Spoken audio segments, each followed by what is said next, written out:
അപ്പോൾ എന്തുകൊണ്ടാണ് മറ്റെല്ലാവരും അവരാഗ്രഹിക്കുന്ന കാര്യങ്ങൾ മാനിഫെസ്റ്റ് ചെയ്യുന്നത്, പക്ഷെ നിങ്ങൾക്കത് സംഭവിക്കുന്നില്ല? ഇത് പലരും എന്നോട് ചോദിക്കുന്ന ഒരു ചോദ്യമാണ്. നിങ്ങളും ഒരിക്കൽ നിങ്ങളുടെ മനസ്സിൽ ഈ ചോദ്യം ചോദിച്ചിട്ടുണ്ടോ?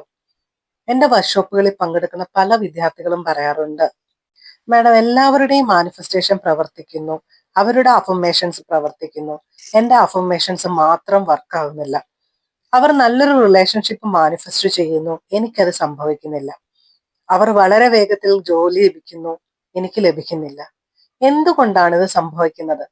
മാനിഫെസ്റ്റേഷൻ പ്രവർത്തിക്കാത്തതിന് ഒരു കാരണമുണ്ട്. പക്ഷേ ആദ്യം ഒരു കാര്യം മനസ്സിലാക്കണം. മാനിഫെസ്റ്റേഷൻ പ്രവർത്തിക്കാത്തത് അതിന്റെ കാരണം എന്ന് പറയുന്നത് മാനിഫെസ്റ്റേഷന് ശക്തിയില്ലാഞ്ഞിട്ടല്ല, നിങ്ങൾ മാനിഫെസ്റ്റേഷൻ ശരിയായി ഉപയോഗിക്കുന്നില്ല എന്നതാണ് കാരണം. നമ്മൾ എന്തെങ്കിലും കാര്യത്തിൽ വിജയിക്കാതെ വരുമ്പോൾ നമ്മൾ ആദ്യം ചെയ്യുന്നത് എന്താണ്? വളരെ എളുപ്പത്തിൽ നാം അത് ഉപേക്ഷിക്കുന്നു. ഇതെനിക്ക് വർക്ക് ചെയ്യുന്നില്ല എന്ന് പറയുകയാണ്. ഉദാഹരണത്തിന്, ഗ്രാവിറ്റി എന്ന നിയമം എനിക്ക് വർക്ക് ചെയ്യുന്നില്ല എന്ന് പറയുന്നതിന് എന്തെങ്കിലും അർത്ഥമുണ്ടോ? ഒരർത്ഥവും ഇല്ല. ലോ ഓഫ് അട്രാക്ഷനും ഒരു നിയമമാണ്. ഇതൊരു ലളിതമായ സയൻസിലാണ് പ്രവർത്തിക്കുന്നത്. രണ്ട് കാര്യങ്ങൾ ഒരേ ഫ്രീക്വൻസിയിൽ വൈബ്രേറ്റ് ചെയ്താൽ അവ പരസ്പരം ആകർഷിക്കും. അതായത്, ഞാൻ എന്തെങ്കിലും ആകർഷിക്കുന്നുണ്ടെങ്കിൽ അത് ഞാൻ ആ ഫ്രീക്വൻസിയിൽ വൈബ്രേറ്റ് ചെയ്യുന്നതിനാലാണ്. അതുപോലെ ഞാൻ എന്തെങ്കിലും ആകർഷിക്കാതെ ഇരിക്കുന്നെങ്കിൽ അത് ഞാൻ ആ ഫ്രീക്വൻസിയിൽ വൈബ്രേറ്റ് ചെയ്യുന്നില്ല എന്നതിനാലാണ്. ഇപ്പോൾ പ്രധാന ചോദ്യം, എന്തുകൊണ്ടാണ് ഞാൻ ആ ഫ്രീക്വൻസിയിൽ വൈബ്രേറ്റ് ചെയ്യാത്തത്? കാരണം നിങ്ങൾ മാനിഫെസ്റ്റേഷൻ എനിക്ക് വർക്ക് ചെയ്യുന്നില്ല എന്ന് ചിന്തിക്കുന്നു. പക്ഷെ സത്യം എന്താണെന്നറിയാമോ? മാനിഫെസ്റ്റേഷൻ പ്രവർത്തിക്കുന്നുണ്ട്. നിങ്ങൾ ഇപ്പോഴുള്ള ഫ്രീക്വൻസി തന്നെയാണ് നിങ്ങൾ ആകർഷിക്കുന്നത്. അതായത്, നിങ്ങൾ ഇപ്പോൾ നെഗറ്റിവിറ്റി ആകർഷിക്കുന്നുവെങ്കിൽ നിങ്ങൾ നെഗറ്റീവ് ഫ്രീക്വൻസിയിൽ വൈബ്രേറ്റ് ചെയ്യുന്നു. നിങ്ങൾ പോസിറ്റിവിറ്റി ആകർഷിക്കുന്നുവെങ്കിൽ നിങ്ങൾ പോസിറ്റീവ് ഫ്രീക്വൻസിയിൽ വൈബ്രേറ്റ് ചെയ്യുന്നു. ഇത് വളരെ ലളിതമാണ്. ഒരു മൊബൈൽ നമ്പർ 1234 ഡയൽ ചെയ്താൽ 456ൽ കണക്ട് ആകില്ല. അതുപോലെ തന്നെയാണ്, നിങ്ങൾ ജീവിതത്തിൽ എന്തെങ്കിലും ആകർഷിക്കുന്നുണ്ടെങ്കിൽ അത് നിങ്ങൾ വൈബ്രേറ്റ് ചെയ്യുന്ന ഫ്രീക്വൻസി കൊണ്ടാണ്. ഇപ്പോൾ ചോദ്യം, അതെങ്ങനെ ശരിയാക്കാം? ഇന്ന് തന്നെ നിങ്ങൾക്ക് ചെയ്യാവുന്ന 4 സ്റ്റെപ്പ് ഞാൻ പറയാം. ഈ 4 സ്റ്റെപ്സ് ചെയ്താൽ മാനിഫെസ്റ്റേഷൻ നിങ്ങൾക്കും വർക്ക് ചെയ്യും. പക്ഷെ ശ്രദ്ധിക്കുക, ഒരു സ്റ്റെപ്പ് പോലും മിസ് ചെയ്താൽ അതിന്റെ ഫലം ലഭിക്കില്ല. അതിനാൽ അവസാനം വരെ പൂർണ്ണമായും കേൾക്കൂ. സ്റ്റെപ്പ് 1. സ്റ്റെപ്പ് 1 വളരെ പ്രധാനമാണ്. നിങ്ങൾക്കത് അത്ഭുതമായി തോന്നും. നിങ്ങൾ മാനിഫെസ്റ്റേഷൻ പ്രാക്ടീസ് ചെയ്യുന്നതേയില്ല. ഇത് വളരെ ലളിതമായി തോന്നാം, അല്ലേ? പക്ഷെ ഞാൻ വിശദീകരിക്കാം. ആളുകൾ മാനിഫെസ്റ്റേഷൻ വർക്ക് ചെയ്യുന്നില്ല എന്ന് പറയുമ്പോൾ ഞാൻ ചോദിക്കും, കഴിഞ്ഞ 30 ദിവസം എത്ര ദിവസം നിങ്ങൾ അഫർമേഷൻ ചെയ്തില്ല? കഴിഞ്ഞ 30 ദിവസത്തിൽ എത്ര ദിവസം വിഷ്വലൈസേഷൻ നിർത്തി? കഴിഞ്ഞ 30 ദിവസത്തിൽ വാട്ടർ ബോട്ടിൽ ടെക്നിക്ക് എത്ര ദിവസം ഉപേക്ഷിച്ചു? കഴിഞ്ഞ 30 ദിവസത്തിൽ ഹൊപ്പനൊപ്പൊനോ ടെക്നിക് എത്ര ദിവസം ചെയ്തു? മാനിഫെസ്റ്റേഷൻ ടെക്നിക്സ് എത്ര ദിവസം പ്രാക്ടീസ് ചെയ്തു? അപ്പോൾ ആളുകൾ എന്താണ് പറയുന്നത്? ഞാൻ മുമ്പ് ചെയ്തിരുന്നു, പക്ഷെ വർക്ക് ചെയ്തില്ല, അതിനാൽ ഞാൻ നിർത്തി. അതാണ് കാരണം. നിങ്ങൾ പ്രാക്ടീസ് നിർത്തിയത് കൊണ്ടാണ് മാനിഫെസ്റ്റേഷൻ വർക്ക് ചെയ്യാത്തത്. ഞാൻ ഉറപ്പായി പറയാം, അഫർമേഷൻ വർക്ക് ചെയ്യാത്തതിനുള്ള നമ്പർ 1 കാരണം നിങ്ങൾ അത് ഉപയോഗിക്കുന്നില്ല എന്നുള്ളതാണ്. ഞാനൊരു ഉദാഹരണം പറയാം. എൻ്റെ ഒരു പ്രോഗ്രാമിന് DMP അല്ലെങ്കിൽ ഡെയിലി മാനിഫെസ്റ്റേഷൻ പ്രാക്ടീസ് പ്രതിദിനം രാത്രി 9 മണിക്ക് ഒരു 200 ആളുകൾ സൂമിൽ ലൈവായി ജോയിൻ ചെയ്തു. നമ്മൾ ഒരുമിച്ച് മാനിഫെസ്റ്റേഷൻ പ്രാക്ടീസ് ചെയ്യുന്നു. 10 ദിവസത്തിനകം ചിലർക്ക് ജോലി ലഭിച്ചു എന്ന് പറയുന്നു. ഒരു 20 ദിവസത്തിനകം ചിലർ ഡിപ്രഷൻ മാറി എന്ന് പറയുന്നു. ഇന്നലെ തന്നെ ഒരു 50 വയസ്സുള്ള ഒരു വ്യക്തി പറഞ്ഞു, കഴിഞ്ഞ 10 വർഷമായി ഞാൻ ഇങ്ങനെ സമാധാനത്തോട് ഉറങ്ങിയിട്ടില്ല. എന്തുകൊണ്ട്? ഞാൻ പ്രത്യേക വ്യക്തിയാണെന്ന് കൊണ്ടല്ല, അവർ റെഗുലറായി പ്രാക്ടീസ് ആരംഭിച്ചു, അതാണ് കാരണം. നിങ്ങൾ പ്രാക്ടീസ് ആരംഭിച്ചാൽ നിങ്ങൾക്കും ഫലം ലഭിക്കും.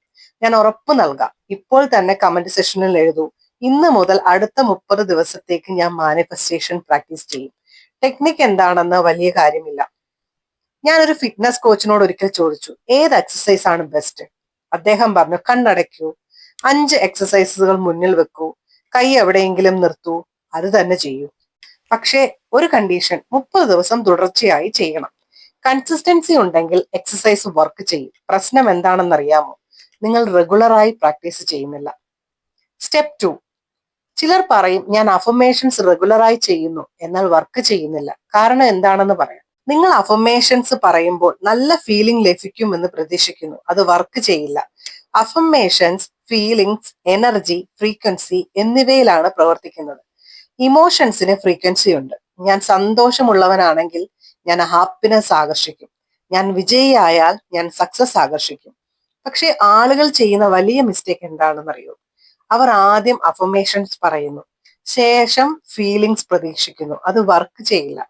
ശരിയായ വഴി എന്ന് പറയുന്നത് ആദ്യം ഫീൽ ചെയ്യുക, ശേഷം അഫർമേഷൻസ് പറയുക. ഉദാഹരണം, ഒരു മോട്ടിവേഷൻ സോങ് കേൾക്കുക, അത് നിങ്ങളെ പവർഫുൾ ആക്കും. ശേഷം അഫർമേഷൻസ് പറയുക, അപ്പോൾ അത് വർക്ക് ചെയ്യും. ഫീലിങ്സ് ഇല്ലാത്ത അഫർമേഷൻസ് ഒരു ഡെഡ് സ്റ്റേറ്റ്മെന്റ് പോലെയാണ്. എനർജി ചേർത്താൽ മാത്രമേ അതിന് ജീവൻ ഉണ്ടാകൂ. സ്റ്റെപ്പ് 3, നിങ്ങളുടെ ദിവസത്തിലെ 80% ഇമോഷൻസും പോസിറ്റീവ് അല്ല. ഇത് ഞാൻ ഗോൾഡൻ റേഷ്യോ എന്ന് വിളിക്കുന്നു. മാനിഫെസ്റ്റേഷൻ വർക്ക് ചെയ്യണമെങ്കിൽ നിങ്ങളുടെ ഇമോഷൻസ് 80-20 ആയിരിക്കണം. 80% പോസിറ്റീവും 20% നെഗറ്റീവ് ആകാം. ചിലർ ദിവസത്തിൽ 80% നെഗറ്റീവ് ഫീലിങ്സ് ആണ്. അവരുടെ അഫർമേഷൻസ് വർക്ക് ചെയ്യുമോ? ഇല്ല. പക്ഷെ 80% പോസിറ്റീവ് ഇമോഷൻസ് ഉള്ളവർ അഫർമേഷൻസ് ചെയ്താൽ അത് വർക്ക് ചെയ്യും. അപ്പോൾ ഈ 80-20 റൂള് ഒന്ന് ശ്രദ്ധിക്കാം. സ്റ്റെപ്പ് 4, അവസാന സ്റ്റെപ്പാണ് ലിമിറ്റിംഗ് ബിലീഫ്സ്. ലിമിറ്റിംഗ് ബിലീഫ്സ് എന്താണ്? ഒരു ഉദാഹരണം നോക്കാം. ഞാൻ സാഡാണ് കാരണം ആരും എന്നെ സ്നേഹിക്കുന്നില്ല. ആരും എന്നെ സ്നേഹിക്കുന്നില്ല, ഇതാണ് ലിമിറ്റിംഗ് ബിലീഫ്. ഈ ബിലീഫ് കാരണം നിങ്ങൾ സാഡായി തുടരുന്നു. മറ്റൊരു ഉദാഹരണം, ഞാൻ എക്സാമിൽ ഫെയിൽ ആകുന്നു കാരണം എനിക്ക് പഠിക്കാൻ ഇഷ്ടമില്ല. എനിക്ക് പഠിക്കാൻ ഇഷ്ടമില്ല എന്നുള്ളത് ലിമിറ്റിംഗ് ബിലീഫ്. നിങ്ങൾ ജനിച്ചപ്പോൾ ഡോക്ടർ പറഞ്ഞില്ലല്ലോ ഈ കുട്ടിക്ക് പഠിക്കാൻ കഴിയില്ല എന്ന്. അതായത് നിങ്ങൾ തന്നെയാണ് ആ ബിലീഫ് ഉണ്ടാക്കിയത്. ഒരു ഉദാഹരണം കൂടി പറയാം. ഒരു 16 വയസ്സുള്ള പെൺകുട്ടി എന്റെ വർക്ക്ഷോപ്പിൽ പങ്കെടുത്തു. അവൾ മാത്സിൽ വളരെ വീക്കായിരുന്നു. അവളോട് ഞാൻ പറഞ്ഞു ദിവസവും അഫർമേഷൻസ് പ്രാക്ടീസ് ചെയ്യാൻ.